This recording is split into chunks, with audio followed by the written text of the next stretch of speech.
નમસ્કાર મિત્રો, જય સુરાપુરા દાદા, જય વીર તેજા દાદા અને જય વીર રાજા દાદા. મિત્રો, અગાઉ મેં એક વિડીયો મૂકેલો હતો જેમાં મેં ભોરાદ ભાલ અને દાનભા બાપુ તથા વીર તેજાજી અને વીર રાજાજીની આખી પૂરી ઇતિહાસની વાતો તમને કરી હતી. અને વિડીયો મારા અનુભવે 500 વ્યૂઝની આજુબાજુમાં આવ્યા છે, એટલે સારો ચાલ્યો કહેવાય. કારણ કે 100-200 વ્યૂઝ આવે, સબસ્ક્રાઈબર ઝાઝા છે, પણ અમુક સબસ્ક્રાઈબરને કેમાં રસ છે એ કેને ખબર ને, અમુક સબસ્ક્રાઈબરને ભક્તિમાં રસ છે.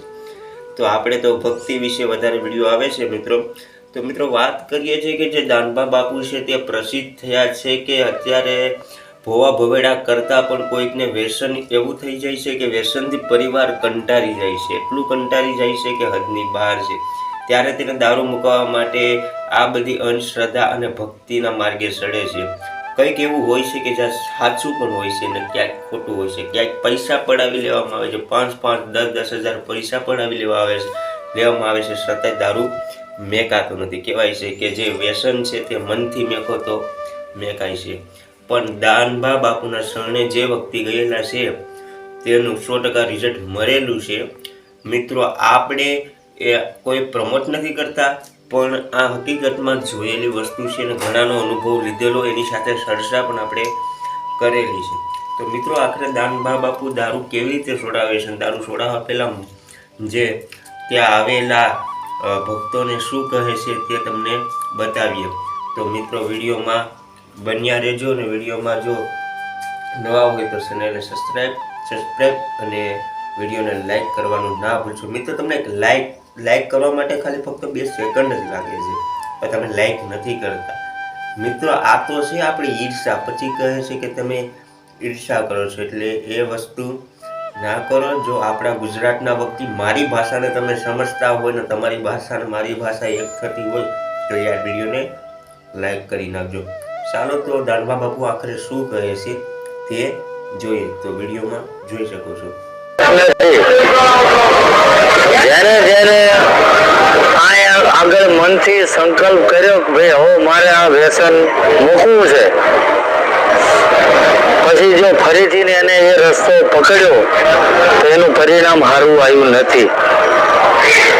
કારણ કે બધી તમારી જ શ્રદ્ધા ભાવના કામ કરે, હું નથી કરતો ક્યાંય.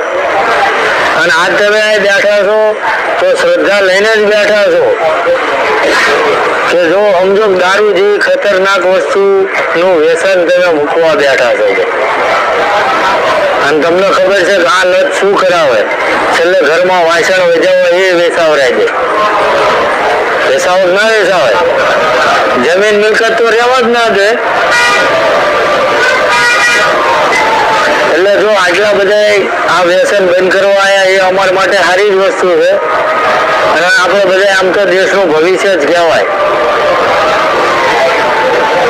બરોબર છે ને ભાઈ? એટલે સારા માર્ગે જાઓ છો એ વસ્તુ સારી જ છે. તો આજ મનથી સંકલ્પ કરીને જાઓ અને આ ભાઈ આગળનું સમજાવશે તમને.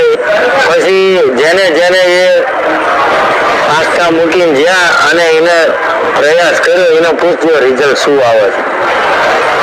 કારણ કે હું અહીં રોજ હોતો નથી ભાઈ, સમજી ગયા? એટલે હજી પણ ઊભું થવું થઈ જજો. અહીંયા નથી કર્યું એટલે બંધ કરવું જ પડે ભાઈ, એમાં કોઈ છુટકારો નથી. આ એક જીવની ભાષામાં મેં તમને સમજાયું અને માણાની ભાષામાં એ તમને સમજાવું કે આ ગેરમાર્ગે જઈને તમે તમારા પૈસા, તમારો પરિવાર, આનું સુખ ધ્યાન તમે ખોવો છો ઉપર રહે.